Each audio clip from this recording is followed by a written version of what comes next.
It's a podcast. Oh, yes, it is. My name is Justice. The lovely voice prior to mine was Matt. Baka.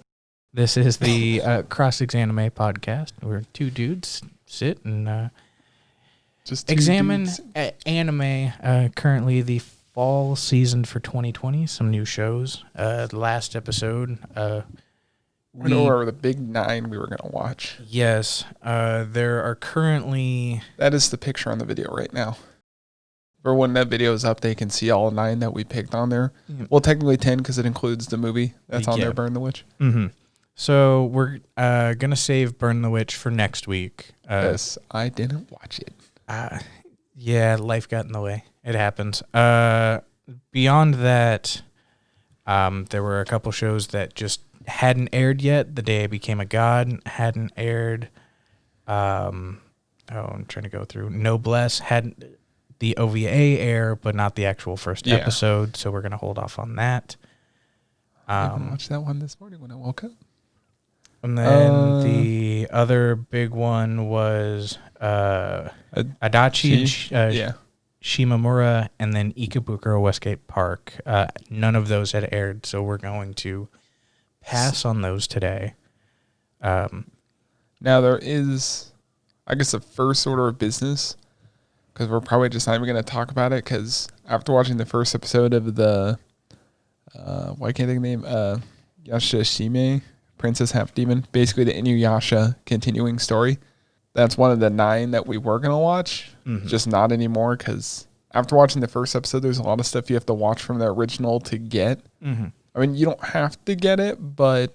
It's a continuation from the original Inuyasha series. So I might as well just scratch it, because we don't want to make people watch, what is it, like over 100-something episodes? Yeah, it is available on like Netflix and Funimation and stuff. If you already have those streaming sites and you're interested in Yashahime, Princess Half-Demon, and you haven't seen Inuyasha, I'd recommend watching Inuyasha first. Yes. Especially because we've both seen the first episode. Yeah, and it definitely is going to spoil.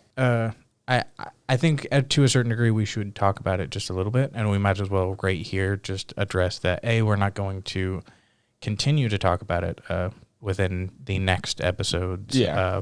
The first episode, I was surprised 90% of it followed like just Inuyasha and Kagome and was just basically another Inuyasha episode. They started it with the newer characters. I mean, maybe episode... Which is all their children. Yeah.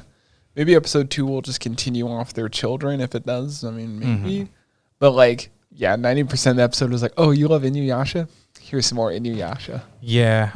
One of the core things that I had written down is that you didn't, even within the first episode, you really don't know about the core 3 girls, and that I did rate the first episode about an 8 out of 10 just for nostalgia factor, and that was about it.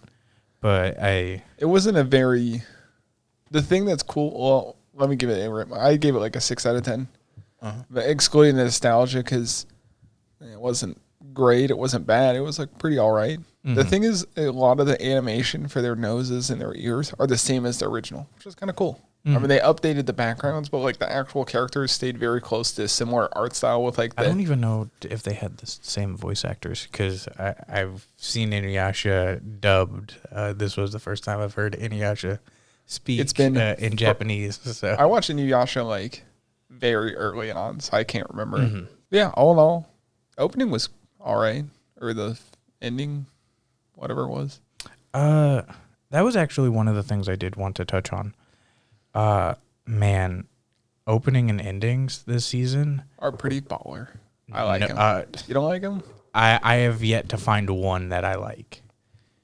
All of, and I for whatever reason I was just like, oh, these are kind of like whatever kind of things. Like none of them have stuck with me yet. Oh, really? Yeah. I mean, they're not as like hard hitting as some of the other ones. Like obviously, the most notable opening is like Bleach opening 1. Mm-hmm. That always sticks with me. I feel like opening 2, D-Techno Life by Overworld is fucking so or like good. the Attack on Titan opening. I mean, everyone knows that. Mm-hmm. They don't know the words. They just know Jaeger. But should we just go on to the next one? I have Over the Moon for You is my next one. Okay. That's not in the exact order, because I think technically Noble is the order we have on screen right now. Yeah. We can go to Nobles if you want, but I didn't watch the OVA. oh, So I feel like next time we can talk about the OVA and then the actual first episode, because the official episode will have aired. I'm not going to spoil anything, but it's too many pretty boys. I'm not. Yeah. So we can either do Tonikawa Over the Moon for you. Let's do Over the Moon. I want to Jujutsu talk about it so bad. Kaisen. I want to talk about it so bad. Over the Moon? When you were on Discord last night, it took everything not to talk about it, dude. Okay. It was. First of all, dude, his name is fucking great. It's NASA. Yeah, NASA. That's literally his name. Yeah. Because he wants to be like. So basically, the story starts with a huge spoiler.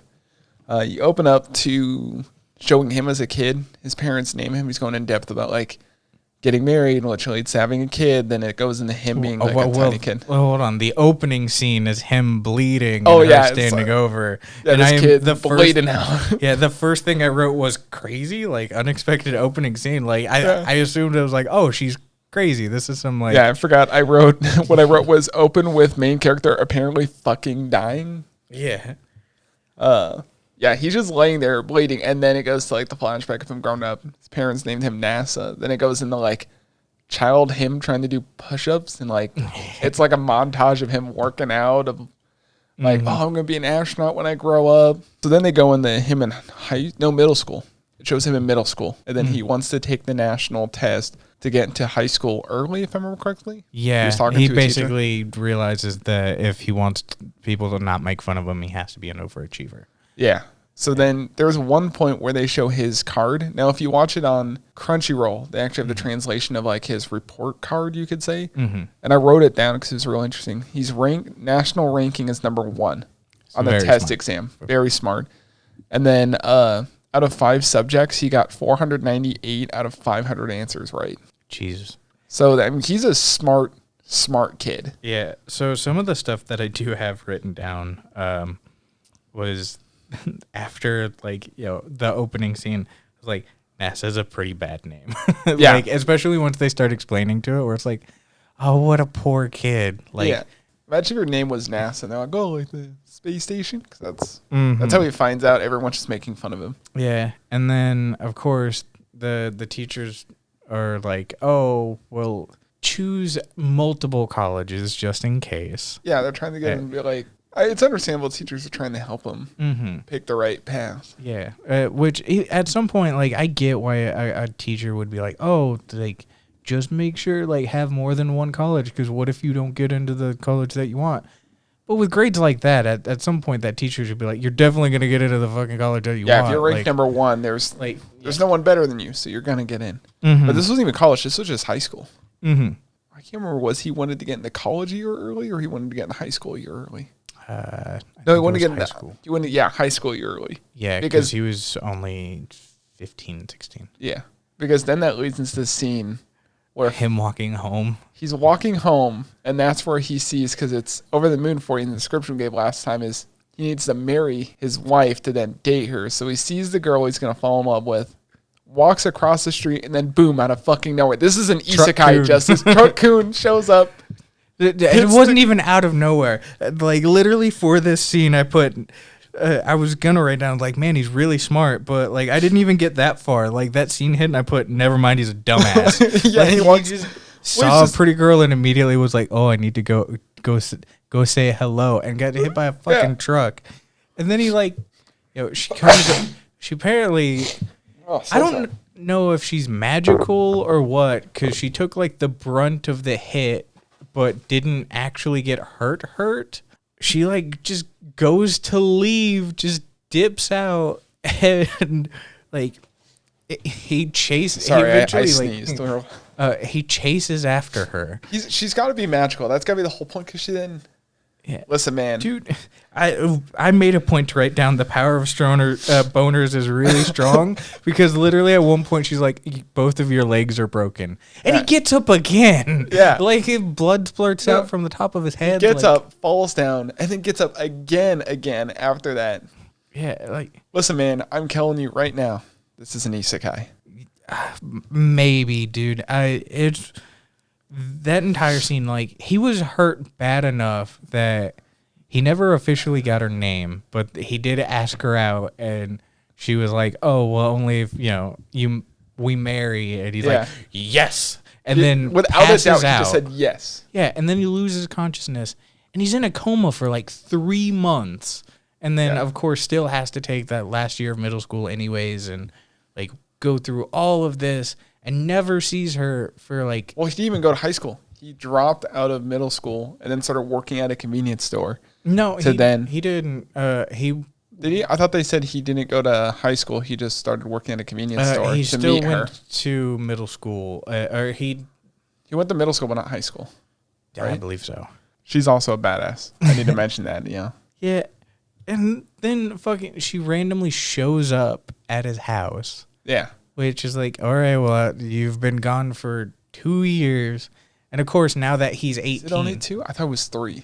2 or 3 years. Yeah, we'll say 2.5 compromise. Yeah.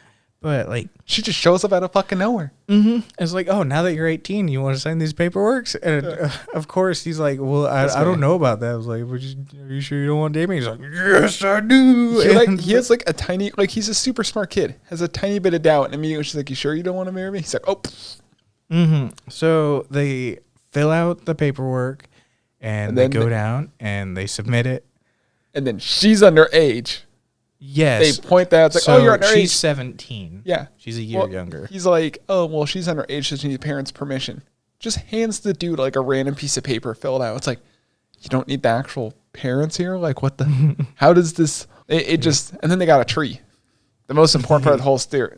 Apparently, they just give out free trees. And I looked it up. Apparently, it's not a super common thing, but a lot of the agencies do give out a gift. So for the papers signing section, just going back just slightly, I did note that scene was like probably the funniest scene out of that entire one. And oh yeah, he just says yes right away, not a doubt in his mind.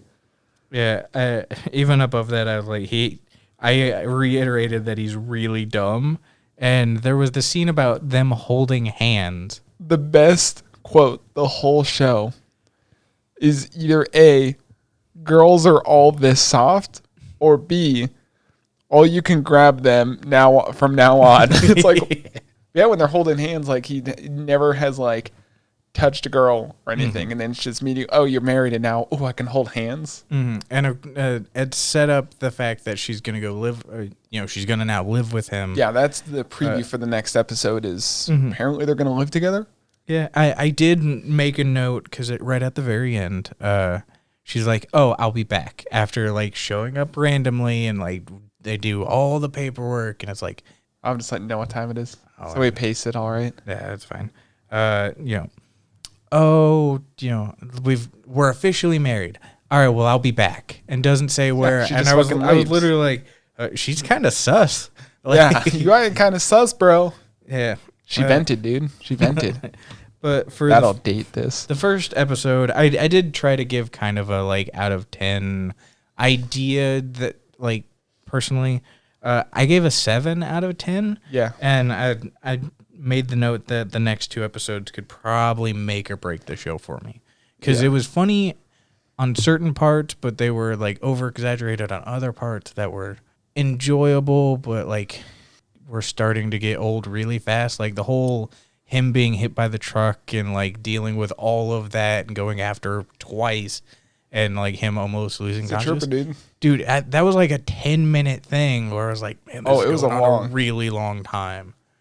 Yeah. So, I gave it a little bit lower, 6. I'm trying to be more like conservative with my like picks. Well, 6 out of 10. Because the thing is, it's going to be a comedy, but like the first like 15 minutes, there's not one hint of like real comedy, minus like when he's in the teacher's office. Even then, it's like, not that funny.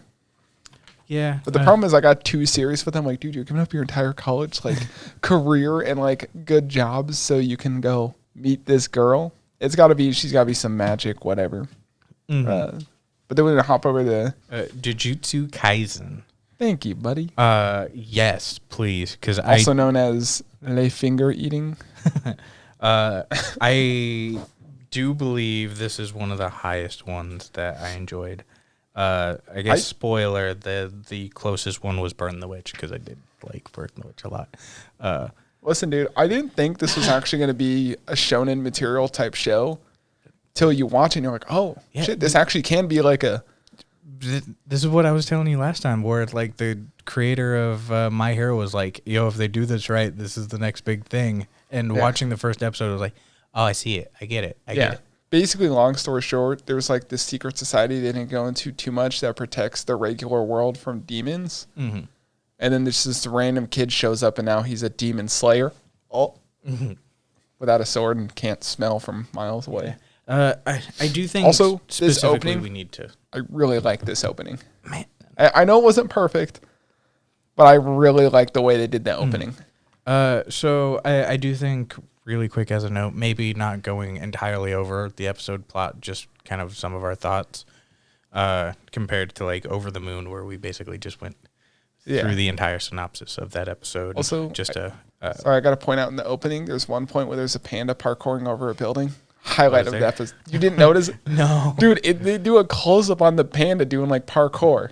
Mm-hmm. I mean, I hope that panda's in the show. Yeah, so I do find the plot interesting. The concept of curses being in major places where a lot of negative energy and the rumors and stuff, like they're designed to absorb a lot of that. Yeah. The art style and animation, I really, really like for the show. Yeah. Especially the fight scenes. The fight scenes were cool. Super dope. It kind of gave me you've seen Mob Psycho 100, right? I've seen trailers and stuff for it. And like the animation seems a little bit like Mob Psycho mixed with a little bit of like a higher budget. It's like a higher budget show, but they do some like looks like lower quality, but still done in a very high quality take. I really like the show. The main character, the voice actors for everyone so far are pretty good. Which Over the Moon, it was like okay, like, but this one they actually got some good voice actors. Yeah. Also, the main character is strong as fuck. And, he's swole. Yuji Itadori. One of the big things I was like, regular human. That dude was OP AF. There's one scene which we already assume he's possessed by a demon already, because before he, eats said finger with no ketchup at all. They do that kind of. He looks at him and then the guy can sense demons and sense something in him because the dude should never be that strong. So that kind of pass by thing was like, oh, like there are certain individuals that have like a high mana kind of thing. Yeah. That allow individuals to exert a little bit more power than they're actually normally supposed to kind of thing. Yeah. I will say one of my drawbacks for this episode is, though the animation was cool and some of the jokes were pretty good, I feel that maybe they were slightly heavy-handed on the grandfather passing in the first episode. I think they're just trying to give him some sort of background or backstory. Yeah, and then the other big thing was the reason why he ate the finger to like absorb the curse. I thought was like fairly generic shonen, like, oh no, like both of my friends could die and this person's also about to die, so I'm just gonna do this thing. But to be fair, it's listed as a shonen. Yeah, I get that to a certain degree, but typically there's that like, and either One Punch Man style where it's established that they're absolutely OP no matter what, but this doesn't establish that. They establish that he's strong, but like there's always something stronger kind of thing. So he's a bigger fish, my dude. Yeah, I feel like it may have been slightly heavy-handed. You feel like they rushed it? I feel like the first episode, drawing it out, maybe could have done 2 episodes, but I don't know what the manga's like. If they're adapting close to how the manga is, this could just be the sake of the mangaka getting into a groove of a story, and maybe the pacing gets better. Yeah, they probably could have just ended the first episode with the grandpa dying and then the dude coming up to talk to him, and then do a big fight in episode 2. Mm-hmm.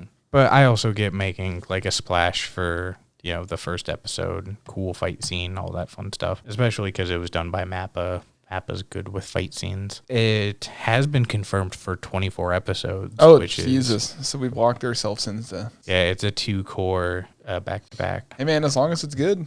Yeah, for episode 1, I gave that one like an 8 out of 10. Like it was pretty solid. I give it exactly the same. Yeah. I don't care what you say. OP was bomb. I really, dude. Maybe I just need to like sit down and listen to the OPs again. Well, don't even listen. You can listen, but look at it. It's done so beautifully. Like in the show, there's no shiny things for it to reflect off. But in the opening, it's like, oh look, lens flare. What's our next one, Justice? Higurashi. Just because. I'll let you talk about it. I'll just sit here and listen. Because I don't want to. I don't. All right. Well, look, man. At this point, like. So you've never. How do you like Higurashi? So it gets worse, dude. It gets. So the opening scene was our main boy beating the head in of a woman, and there was blood everywhere. And then it immediately cut to a scene of him waking up and nothing of that sort happening. It goes from like Demon Slayer to like Lucky Star. The things that I had written down is I enjoyed the like quick unsettling quips of like the main character asking something and then a deadpan like no, and then like immediately like it's a normal kind of like back to stuff where it's like oh like there something is off just a little bit. So that was kind of fun. See, this is the perks of doing it in the older kind of grittier style. Mm-hmm. I felt the animation style was a little bit off though. I feel like it's a little too clean for what it is. Like if you watch the original, it fits perfect because it's like a grittier kind of like when you watch Texas Chainsaw Massacre, you know, they don't film. I mean, they might film in 4K, but it's like grittier. So it makes everything a little more intense, a little more, you know, scary. This style. I don't know. Maybe in episode 2 they'll fix it. I'm definitely interested in the storyline. The like possibility of like I don't really have all of the characters' names kind of down. You don't have to worry about that. The orange-haired one. That's literally how most people refer to them when it came out. At the very end, she may have had a scythe in her hand, and a photographer that had came by where it's like our main boy made a quip of like, oh, maybe she's like hiding a dead body, and then he's like, oh, you know, they never found her arm kind of thing, and then the reveal that, oh, someone was actually like lynched and like dismembered in that area due to the government trying to build a dam. I like a lot of the world building pieces, and I hope they continue on that, and it ends up being very good. It gets worse. Well, worse in a good way or a bad way? Yes. Yes. Because, like, as much as people are kind of indecisive about the ending of Erased, I feel like Erased as a whole, there's some of those extra hints of, like, Erased and another, which, of course, that makes sense, especially because of around the time where the original one came out, where it follows that style of, like, you're slowly getting the hint of like everything, and of course something's like not quite what it fully seems to be. The thing about Higurashi and I like is that. The first time you watch it, it's going to be a little confusing if they follow it the original way.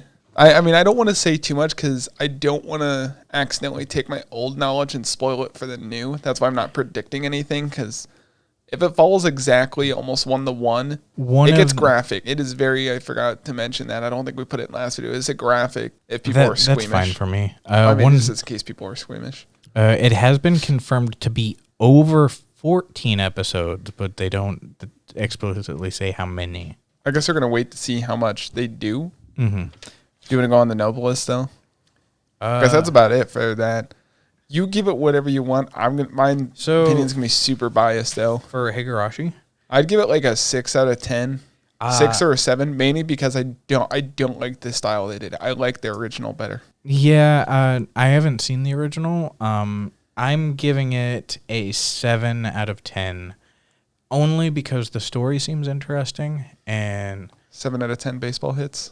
Yes, and again, we're not going to be really touching on The Day Became a God or Adachi and Shinamura Ikebukuro Westgate Park. For Noblesse, I do think we need to hold off on that. What? Well, because it's the OVA, and I haven't watched the OVA. Listen, I'm not going to spoil anything because it's the first 2 seconds. I mean, if you want to go through. Hey, man, the first 2 seconds, as soon as you see a coffin, the first thing in the mind was, Dio. That's all I got to say about that. But you should watch the OVA. The OVA is pretty fucking good. Yeah, I did. I wanted to watch the OVA and then episode 1. I felt together? Like, yeah. Maybe that's a bad idea, but I would just watch the OVA. The OVA felt like its own. Sorry, I keep going away from it. The OVA felt like its own episode. It was just kind of like a precursor. Like, let's get all the regular BS of this is this character, this is this character, this is how strong this person is.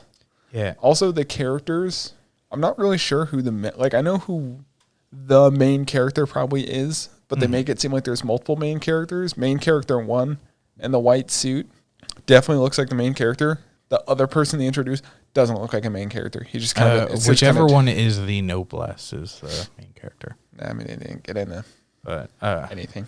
Oh, it was just kind of a fight. It was like a big overarching fight throughout the episode. Okay. The last big one that we had on our list that we kind of threw on there were Warlords of Sigrdrifa. Oh, good Lord. It's a 1-hour episode special, and it's done by A1. I was pretty on the nose. It looks good. Looks just slightly above average. The things that I have written down for it is cute girls assigned to save the world. Main character... Strike witches? The main girl is Claudia and is supposed to be Odin's daughter because these pillars have appeared throughout the world and they're slowly killing people, basically. There's this entire premise of Claudia being the Grim Reaper. Every time she goes on a mission, she's the only one that survives. It's fairly heavy-handed with like those scenes where, especially near the end, that she fears that her new teammates are all dead. They're not, of course, because they're all also cute girls kind of thing. They do one of this weird thing where in the first part of the episode, it's the U.S. initially trying to destroy one of these core pillars and failing. And they're using like F-35s. And at one point, they throw a nuke at the damn thing and it doesn't work. Doesn't kill it. They referred to the nuke as a tomahawk, which immediately was my brain went, well, that's not a nuke. Yeah. It failed, and then like Odin appears as a little kid, and they're like, well, how do we know you're like anything else? And then he turns old, missing the eye and the beard and staff and all that. Immediately turns back into a kid for whatever reason. So Odin's a lolly? It's like a 13-year-old boy. It's weird, but it's like, oh, well, I have your savior for mankind. It's my daughter, Claudia, which he refers to her as his daughter. Is that the case? Who knows? And there's the entire, like, named people that are all of high enough quality to be able to also do what Claudia does to destroy these pillars. But the planes that they fly are literally, like, biplanes. Though the F-35s didn't work and the missiles didn't work, the, like, 308s that the biplanes use are the most effective things. And it's like, why? The nuke didn't do it, but like the biplane is good. Listen, it's all about the power of friendship. I thought we were skipping this, so I didn't watch it. No, I figured this is definitely one that we're going to remove. We're not going to continue to watch after this. I feel like this one and Yashahime are the two ones we definitely are dwindling off. Yeah. I gave it a 6 out of 10, probably a 5.5. Yeah, man, it's such a weird concept. One of the big things that I have written down is so far this show is very average with slightly above average animation. And one of the things that's crazy is Aniplex picked this up.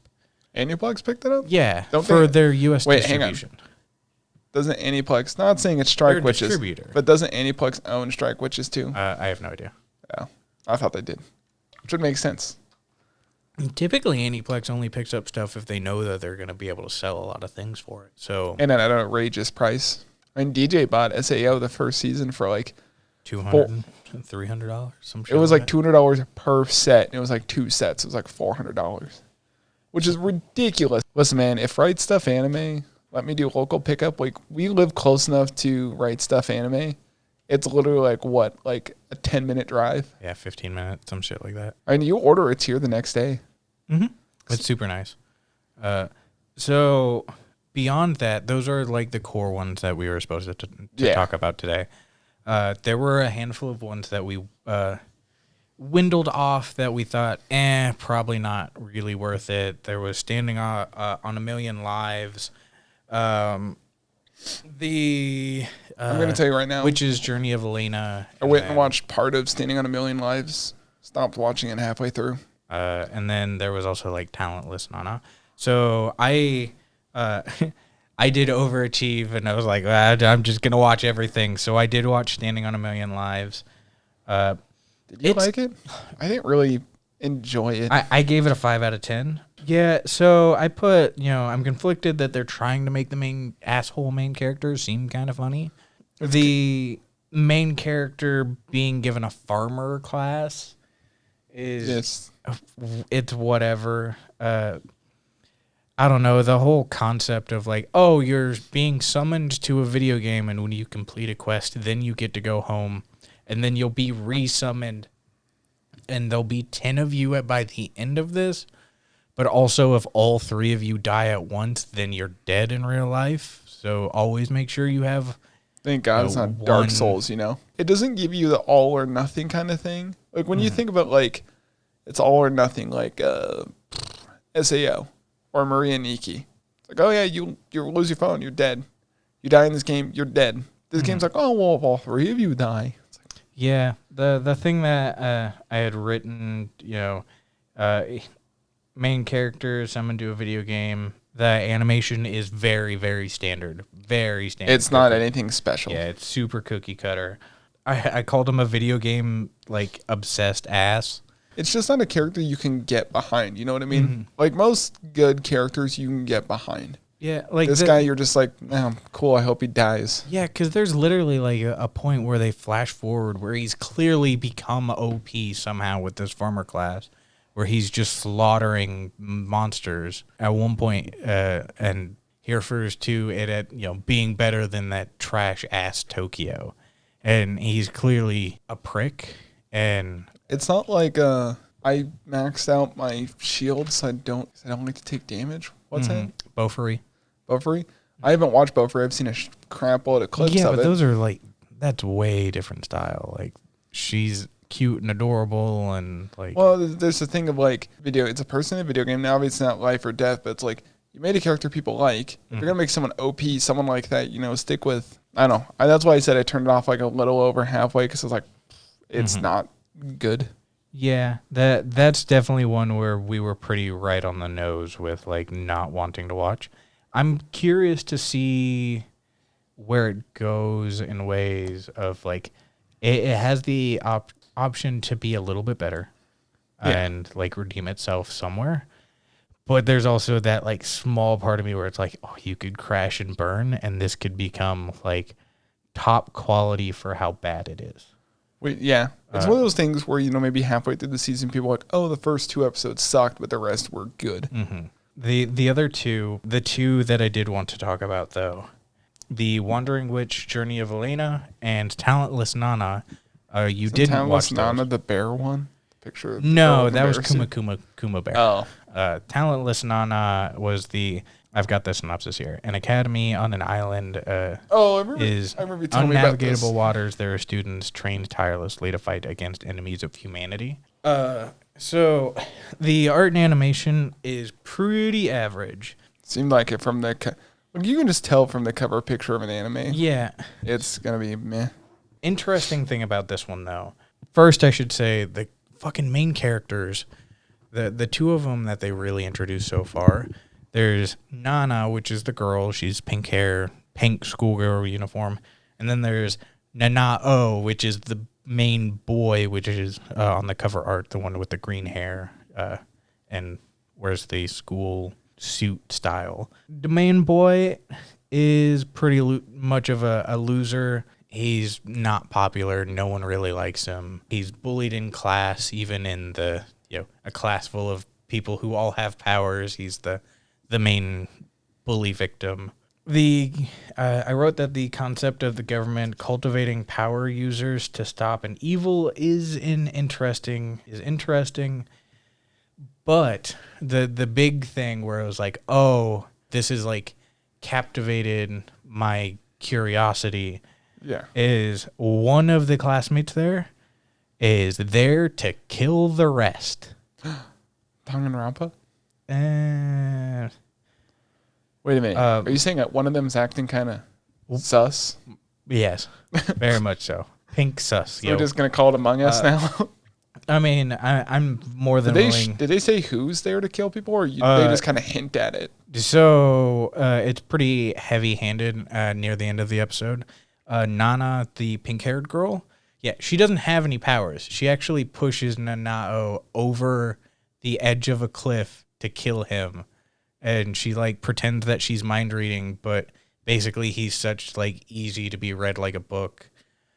Between like having cat scratches on the side of his neck to show that he's carrying, to the dad's watch that like it's a Rolex that he takes care of but also leaves places. It's kind of like the Sherlock Holmes thing where like you pay just enough of the little amount of attention that you can pretend like you're reading someone's mind.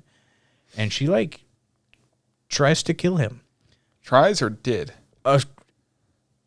It cut to black when he was pushed over the edge. Rip. But like there's an entire like character, he died of COVID. Character swap in ways of her being sweet and innocent to like her being a giant.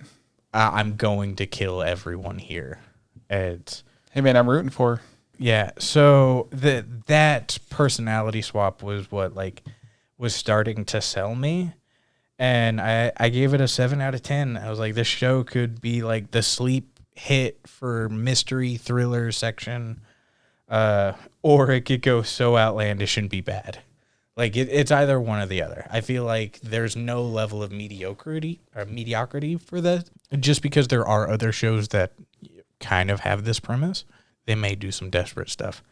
So I was just checking up on any like new anime news. Not really seeing anything besides. The last one that I did want to talk about, though, Wandering Witch, The Journey of Elena. Oh, my goodness. Art and animation for this show, which the synopsis of The Journey of Elena, inspired on by her favorite book, Elena ventures out to see the world she's read so much about.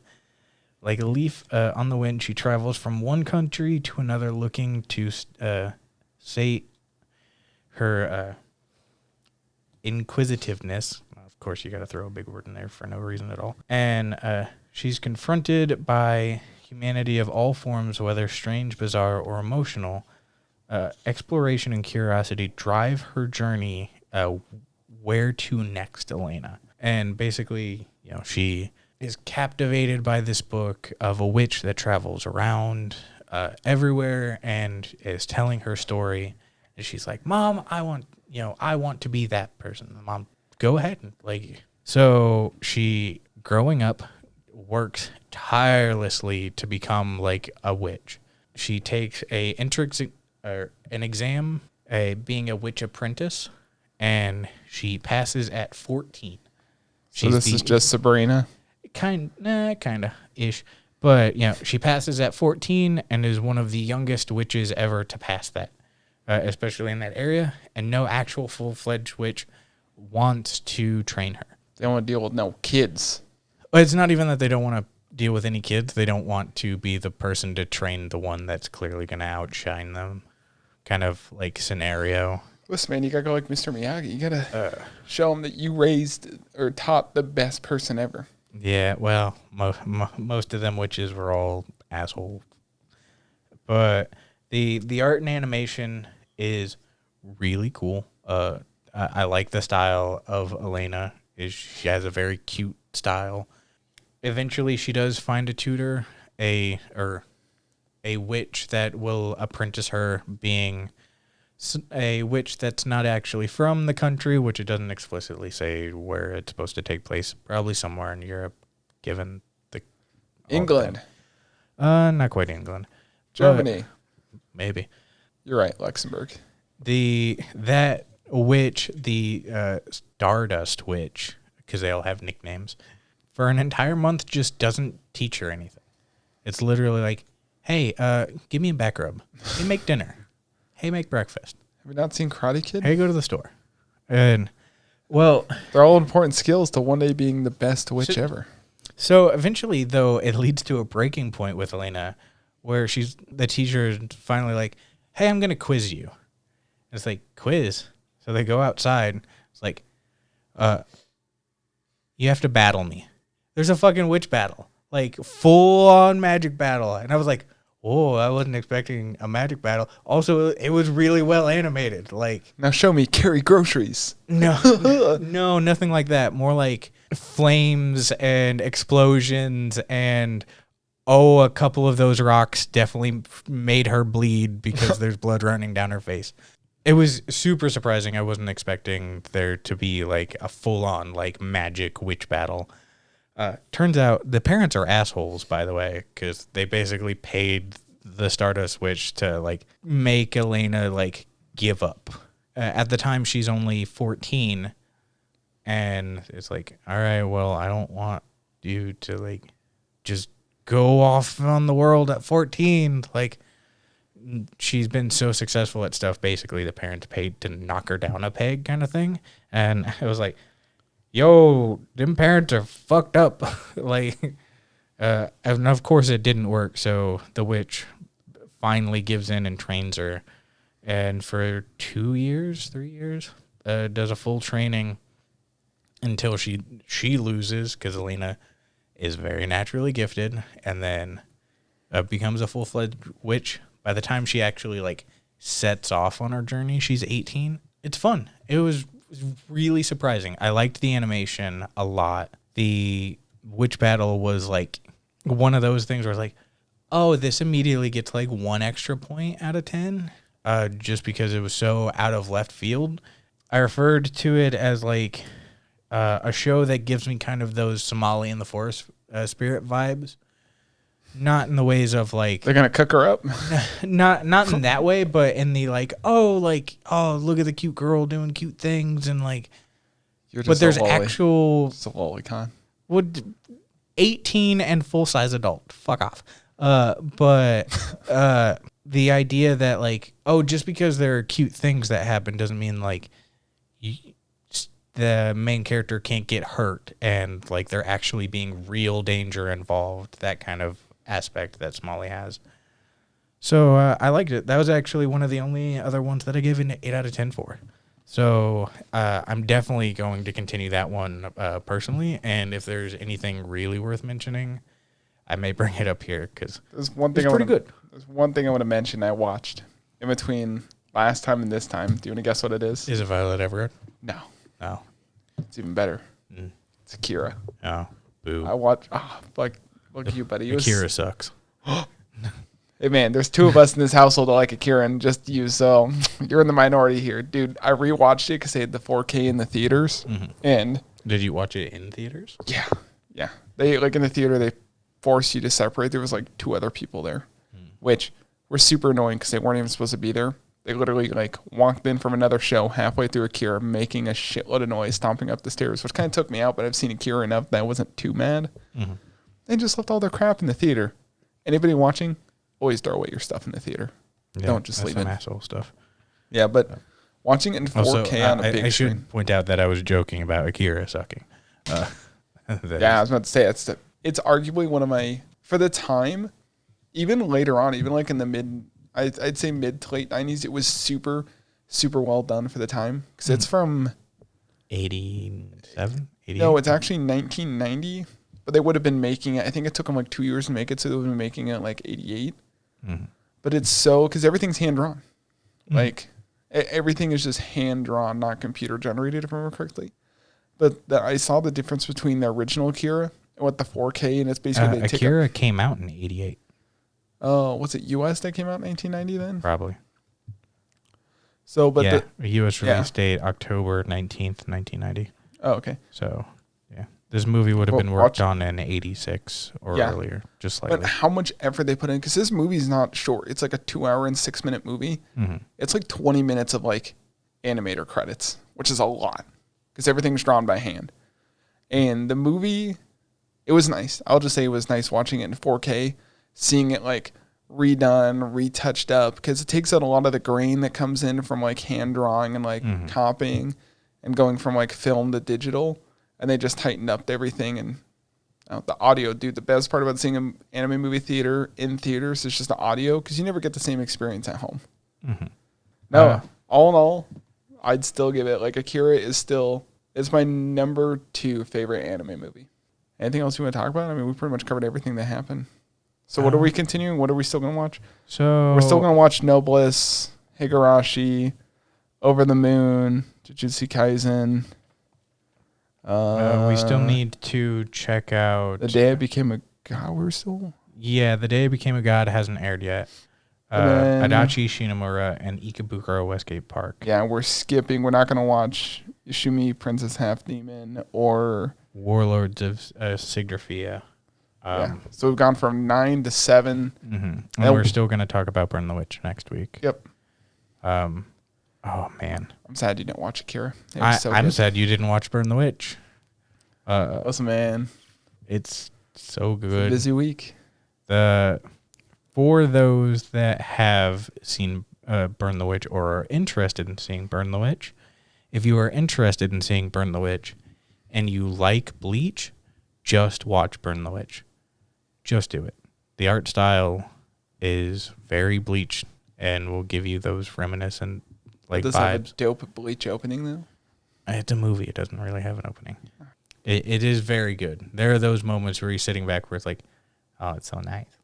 And I'll delve a little bit more into it like next week just because. When I watch it? Yeah. I may even watch it again. Just to freshen up? Yeah. It's so fun. Yeah, because we're recording these. We're doing most of our podcasts on Mondays now.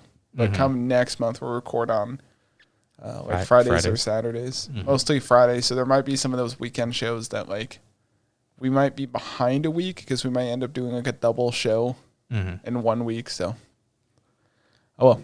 Yeah. Anything else? Good? No, that's pretty much it. I know at some point we're going to dwindle down just to probably about 4 or 5 shows that we'll continuously talk about. We got to keep Over the Moon. Yeah, I'm going to call it now. I think the ones that we'll probably stick with the most. Over the Moon, definitely. Jujutsu Kaisen has to stay. Noblesse is it might be hit or miss. We need to... Yeah. Once you get to week 3, that's when we'll decide. So if it doesn't get good by week 3, I mean, it's good, but it's like... We're definitely going to watch Higurashi because you need to watch it, and it's, spoopy October. And then I'm probably going to say, though we haven't seen it, Ikebukuro Westgate Park. That looks good. It looks good, but it may be something that near the end we talk about. But the 2 more important ones that I think we'll want to be watching is Adachi and Shinomura, and then The Day I Became a God. Specifically, The Day I Became a God, and being the fact that it's done by PA Works, it's an original, just they did Angel Beats. So really talking about that show is going to be so fun. Yeah. But I hope you guys enjoyed. If you have any feedback for us, please let us know. Only good feedback. No negative feedback. Yeah. If you have any negative feedback, it's whatever. If you did enjoy it, hit the like button, subscribe. We post everything on YouTube first, and then these should be available on Spotify, Anchor, Google Podcasts, and a couple others. We're currently in the process of working to also put this on the Apple Podcast. So if you are interested but don't just always want to have YouTube open in the background, you can check us out at ExAnime on any of those other platforms. Check us out on Bonwe too. Yeah, I got plugged out. Yeah, that's our other podcast, Bonwe. It's where we talk about Calvin. More He said Akira's stuff. Trash. I lied. But yeah, it's Bonwe is more of a general podcast about real life discussions. Every so often, anime does bleed in just a little bit. Yeah. But if you like podcasts, and go check out our other one. That's youtube.com/Bonwe. This should also, within the next week, be available also on Anchor, Spotify, Google, all the same places. Hopefully it's up Tuesday. I should have it all done by tomorrow. And so I'll make sure it's up on everywhere else. All right. So bye-bye. Thank you. Bye.